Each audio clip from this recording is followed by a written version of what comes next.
December the 6th. Hosea 4:1 through 5:15. Hear the word of the Lord, O people of Israel. The Lord has filed a lawsuit against you, listing the following charges. There is no faithfulness, no kindness, no knowledge of God in your land. You swear and lie and kill and steal and commit adultery. There is violence everywhere, with one murder after another. That is why your land is not producing. It is filled with sadness, and all living things grow sick and die. The animals, the birds, and even the fish begin to disappear. Don't point your finger at someone else and try to pass the blame to him.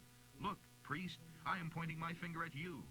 As a sentence for your crimes, you priests will stumble in broad daylight as well as in the night. And so will your false prophets too. And I will destroy your mother, Israel. My people are destroyed because they don't know me. And it is all your fault, you priests, for you yourselves refuse to know me. Therefore I refuse to recognize you as my priests. Since you have forgotten my laws, I will forget to bless your children. The more my people multiplied, the more they sinned against me. They exchanged the glory of God for the disgrace of idols. The priests rejoice in the sins of the people. They lap it up and lick their lips for more. And thus it is, like priests, like people. Because the priests are wicked, the people are too. Therefore I will punish both priests and people for all their wicked deeds. They will eat and still be hungry. Though they do a big business as prostitutes, they shall have no children, for they have deserted me and turned to other gods.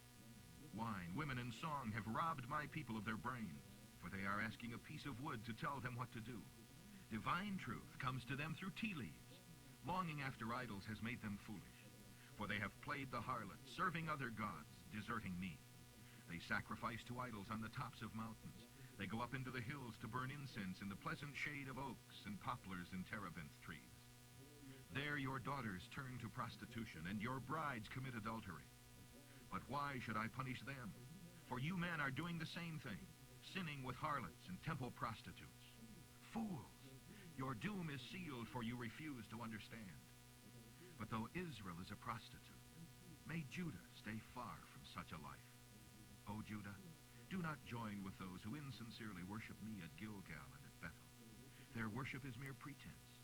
Don't be like Israel, stubborn as a heifer, resisting the Lord's attempts to lead her in green pastures. Stay away from her, for she is wedded to idolatry.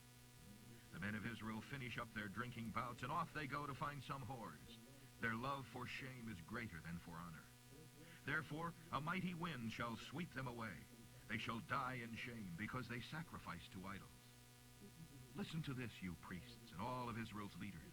Listen, all you men of the royal family. You are doomed, for you have deluded the people with idols at Mizpah and Tabor, and dug a deep pit to trap them at Acacia. But never forget, I will settle up with all of you for what you've done. I have seen your evil deeds. Israel, you have left me as a prostitute leaves her husband. You are utterly defiled. Your deeds won't let you come to God again, for the spirit of adultery is deep within you, and you cannot know the Lord. The very arrogance of Israel testifies against her in my court. She will stumble under her load of guilt, and Judah too shall fall. Then, at last, they will come with their flocks and herds to sacrifice to God. But it will be too late. They will not find him. He has withdrawn from them, and they are left alone. For they have betrayed the honor of the Lord, bearing children that aren't his. Suddenly they and all their wealth will disappear. Sound the alarm. Warn with trumpet blasts in Gibeah and Ramah and on over to Beth Haven. Tremble, land of Benjamin. Hear this announcement, Israel.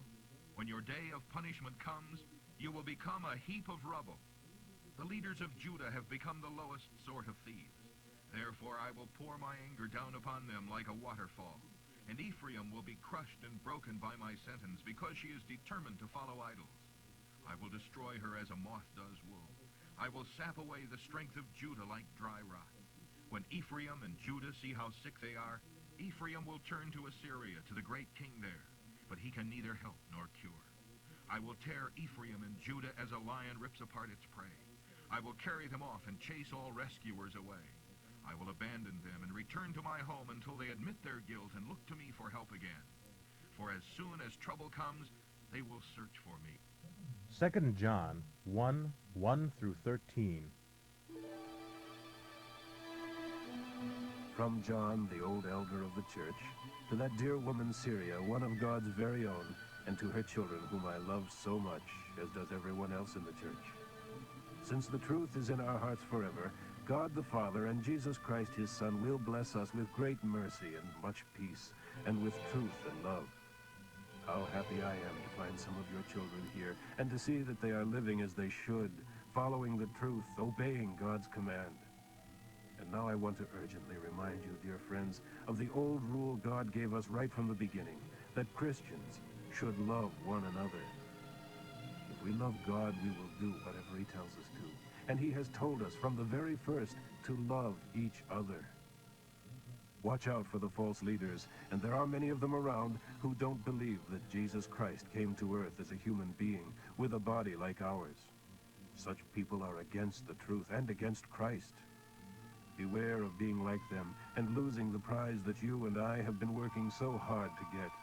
See to it that you win your full reward from the Lord.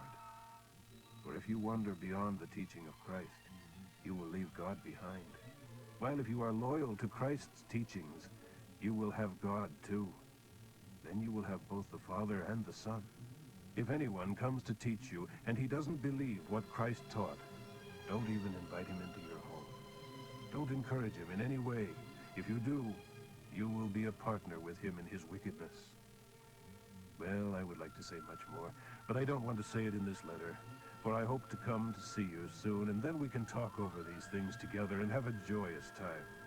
Greetings from the children of your sister, another choice child of God. Sincerely, John. Proverbs for today, 29, 9 through 11. There's no use arguing with a fool. He only rages and scoffs and tempers flare. The godly pray for those who long to kill them. A rebel shouts in anger. A wise man holds his temper in and cools it.